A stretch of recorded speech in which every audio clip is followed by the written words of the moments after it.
Welcome to Morning Brief, presented by Robinhood, the home to commission-free trading. I'm Yahoo Finance Executive Editor Brian Sozzi. Let's fire up three things you need to know today. First up, it's the final trading day of 2025, and the bulls have a lot to rejoice over. All three major indices are up double-digit percentages this year, led by a 20% gain for the tech-heavy NASDAQ. Who hasn't had a good year? Salesforce investors. Despite the AI boom, shares of Mark Benioff-led Salesforce are down 20% this year. Next, it's officially an end to an era at Berkshire Hathaway. 95-year-old Warren Buffett steps aside as CEO officially today, handing the gig off to successor Greg Abel. Fun fact here, Buffett has said he bought his first stock at the age of 11.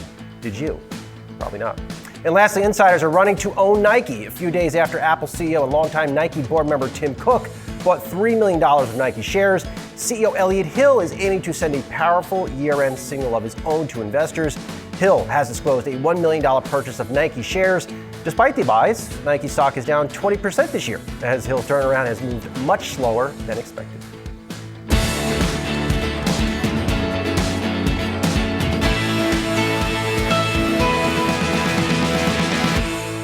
All right, final trading day of the year. And what are markets doing? A little bit of green, but like I've been saying all week, volume is low on the street. People are getting their holiday on, whether that's with a drink or a little shopping, whatever it is. That's what futures are doing now. They can very easily be lower by the end of the day. Who knows? All right, let's dive into our top stories. We're going to bring you the year review for financial markets. Plus, we're bidding farewell to Berkshire Hathaway CEO Warren Buffett, who is stepping down from his post when the clock strikes midnight. Yahoo Finance senior reporter Inez Ferre is here alongside EMJ Capital founder Eric Jackson and Michael O'Rourke, Jones Trading chief strategist. Good to see you all. I've been seeing a lot of you this year, which makes me very happy. Eric, I'm going to start with you here. It has been a heck of a year for markets.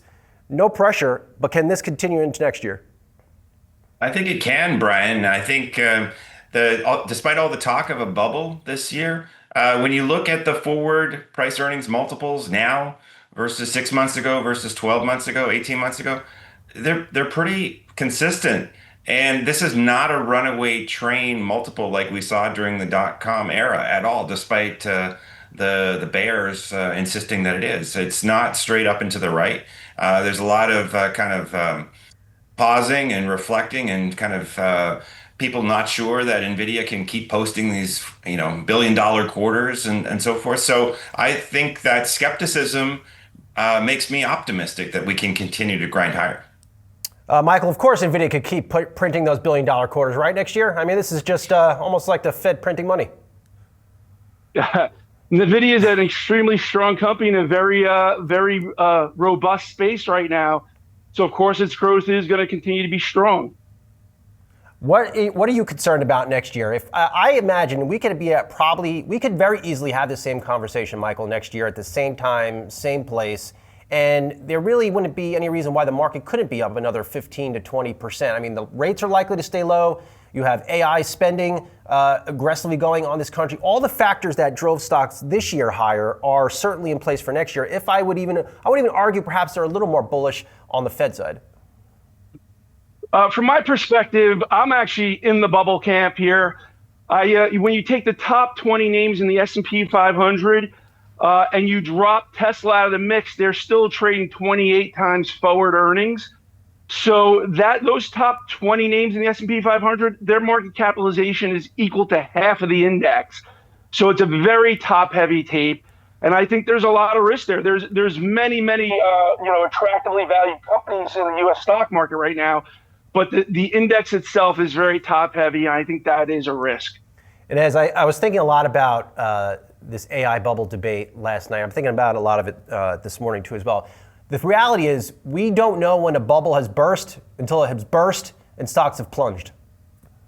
Right, and we've spoken to a lot of strategists that talk about the fact that we will be entering a bubble. I mean, I know that you've spoken to some of them as well, but as far as going into next year, I mean, you've got B of A that has said we're not in a bubble yet. They do see that there is the possibility of an air pocket, but they're expecting that, some of these companies that are within this, the AI space, they have strong balance sheet. I mean, this is what they're all pointing to. Goldman Sachs recently also saying not in a bubble yet, but yes, yes, the expectation is that eventually you do go into a bubble, but you're not exactly, as you mentioned, it's unclear as to when exactly that bubble pops or when you are in the bubble. But look, as far as the strategists are concerned with respect to the S&P 500 going into next year, you've got 7,700 as calls for the S&P. You've got even 8,000 as calls.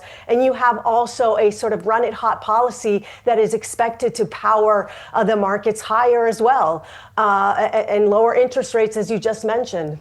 Eric, getting back to Nvidia, this is a stock you and I have talked about, I don't know, 12,000 times this year at various points. But we come out blasting next year, January 5th. You have Nvidia CEO Jensen Huang, key speech again at CES. What do you want to hear from him? If you're bullish the stock more broadly, it sounds like you are, what do you need to hear from him to stay bullish here? I think it would be great to hear more success stories, case studies of the applications that people have started to roll out that really prove the payback from the investment. The street has been overly focused on just how much and how long the investment phase has gone into. And I think they're waiting for that kind of proof point of just how efficient or how quickly new revenues can ramp post AI bubble. So more stories like that, whether it's from Jensen or from the new CEOs of the new businesses themselves. I do want to point out though, Brian, one thing. Right now, Walmart and Costco are trading at 40 times forward PE. We never hear about a retail bubble. We never hear about a big box bubble. And even though Domino's Pizza has come down recently, and I think in the last 6 months, I think at this moment, Domino's Pizza still trades at a higher forward PE ratio than Nvidia. When do we talk about the pizza bubble, Brian? Like what's going on here? That's the part that amazes me when we get so fixated on the AI bubble. Eric, you tossed at that bait. I'm going to take it. Michael, over to you because Eric brings up a good point here. You have a Costco and Walmart trading at premium multiples to the broader market. Yet you look at the health of the U.S. consumer, they're not exactly doing great. The high end doing great. They've enjoyed a lot of gains on Nvidia and stocks, but that middle income and especially the lower income shopper have been really pressured. So it is almost bizarre to see those two stocks trading at a premium, or maybe they're just trading at a premium because they're viewed as defensive trades. Well, it's funny. I don't think it's specifically an AI bubble. I think it's a bubble. There's the entire tape has a bubble nature to it. Whether it's the digital asset treasury companies, where people are buying stocks where the company's business model is to perpetually dilute the shareholders. Or in the case of a Walmart, it's a great company. It's executed great, premium valuation. Yeah, it's a tough it's a tough environment out there that to find stocks that are attractively valued. The interesting thing with Walmart is its last push to 40 plus times earnings had to do with its announcement with OpenAI and integrating ChatGPT. So there is an AI element to that as well. But I did speak about the top 20, the 20 largest market capitalization names in the S&P 500. I didn't say a specific sector. It's just the 20 largest market capitalization names. They represent half the index by market cap, and they are expensive. And if you add Tesla's multiple in there, they're even more expensive. I was trying to be a little generous. Fair enough. As you know, I'm coming to you on Costco. I know you're a big Costco devotee. Maybe I'm just making too much of this, but I think Costco is being viewed as a quasi-play on gold. Of course, they sell gold bars, and I would venture to say people, while they respect what Costco's selling, they have steady membership income, a lot of folks out there just say, if they're selling gold bars, I can get my exposure to gold via Costco. Yeah, sure. And those gold bars tend to go very quickly when it comes to their selling gold bars. And look, I mean, the metals trade in general this year. I mean, if you there are some strategists that say it's gone too far, too quickly. But if you take a look at what Wall Street is also expecting for next year, since you mentioned gold, I mean, you're looking at strategists that are pointing to 5,000 for gold going into next year. You've got the silver bulls that are talking about silver being traded like an industrial metal because it's being treated like an industrial metal because it is also used in pretty much everything that has to do with electronics. It's one of these metals that countries are now hoarding. So there's a case to be made for this trade to continue into 2026, despite these massive gains that we've seen in the space. Eric, we're of course all day looking at the career of Warren Buffett. Today, he is officially stepping down as CEO. Heavily telegraphed move over at Berkshire Hathaway. Is his way of investing over? Given where the market and what drives the market here, it's likely to be AI for the next day. Could you still be a fan of how Warren Buffett has invested? Absolutely. I think his message is really consistency over time and compounding returns, the power of kind of just sticking with it and sticking with positions. And I think it was either a Buffett or a Munger aphorism at one of the annual meetings that you only have to be right in stocks like 51% of the time, and you look like a genius. And so you don't have to be 9 out of 10. And people can complain and say that he didn't catch the tech wave. But so I think the lesson for today's investors is really just having a long-term view, whether it's about a Carvana or an Open Door. It's sort of like some stock that you think is misunderstood and sticking with it through the drawdowns and the volatility. He proved that compounding over decades is how you really become wealthy, not just sort of trading in and out of stocks. Michael, how has Warren Buffett influenced what you do? I mean, the man has a 75-year track record of incredible success. He knew at 20 years old what it took me 25 years to figure out in this business. And I think that's incredibly impressive. I definitely teach his lessons to my children. And, I try to tell them you should read everything he said, watch the annual meetings. Like I said, it's incredible to have a 75-year track record of success. And I don't think anyone has ever done it better and will do it better ever again. I agree with you. Inez and Michael, so good to see you. Eric, you're sticking with me because we got a lot more coming up. Coming up, I return with a look at some Yahoo Finance trending tickers. I also return with Eric Jackson and some possible money-making ideas for next year. We'll be right back.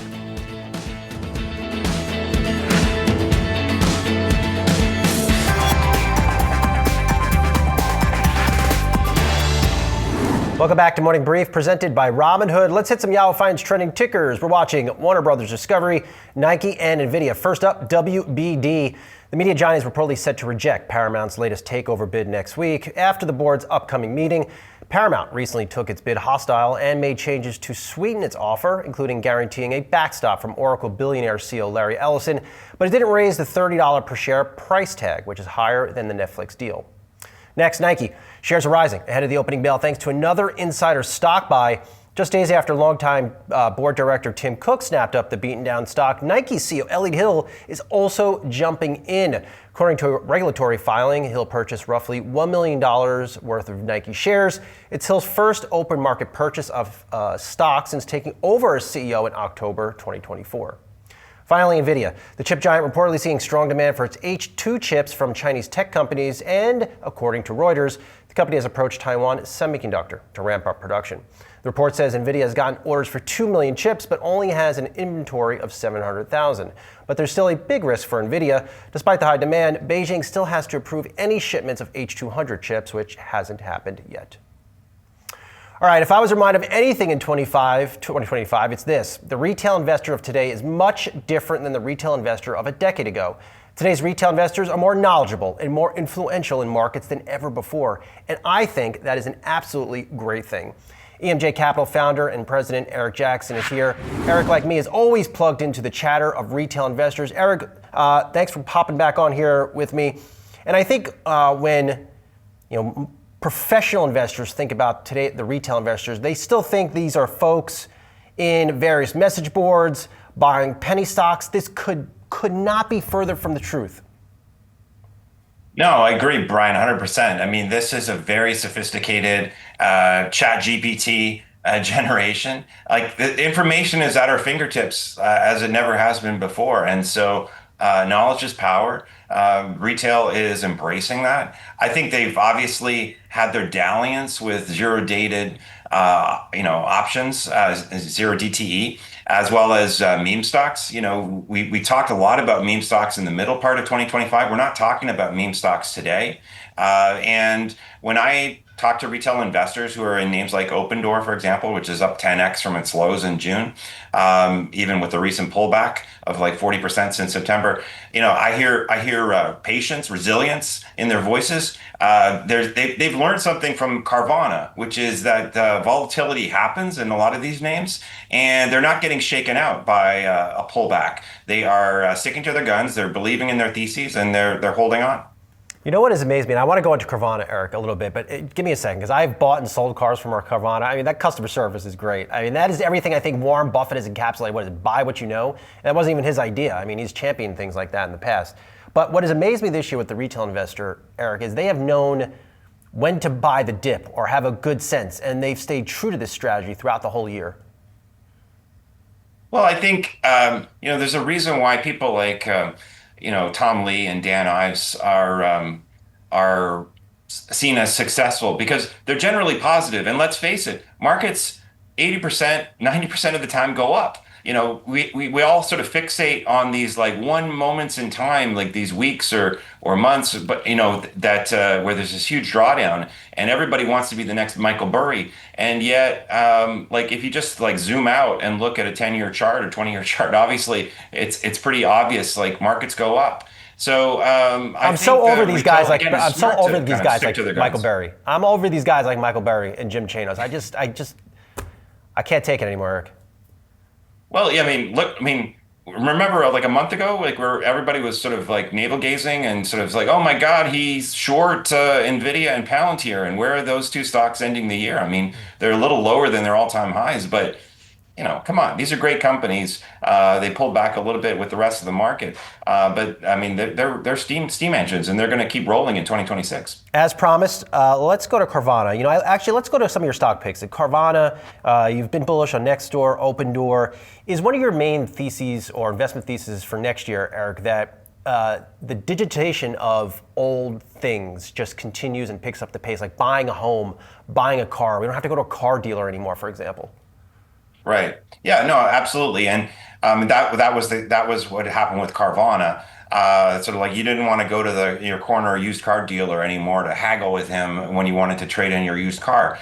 But I think AI has just sped up the pace of making that kind of digitization, Brian, possible. So Open Door and Better Home and Finance, for example, they're both in the real estate space. Real estate, massive market, massive TAM or total addressable market, and yet severely under digitized. We're still dealing with these like real estate agents and paying these huge commission rates to them for reasons we don't understand, but except that it's always been that way. And so but AI makes it possible to have like a kind of a national platform like an Open Door to kind of cut out that agent, to kind of simplify the process in a lot of ways. So yes, like I'm going into 2026 for other examples of that. Nextdoor is this sort of seen as like a local news provider, and local is a concept that's failed many, many times. You remember Patch, Brian? Yeah. There have been many people who tried local, and yet AI now with Nextdoor, there's 100 million verified users on Nextdoor. And so it's not just a Yelp, banner ad type business anymore. AI makes it possible to know that, hey, Brian was searching for a plumber last week. Hey, we know a plumber who has gotten high ratings in that area that Brian lives is coming next Wednesday. Let's send them an alert saying, hey, this guy's going to be here next Wednesday afternoon. If you want to book him because he's in the area anyway, we'll give you a 30 or 40% discount on it.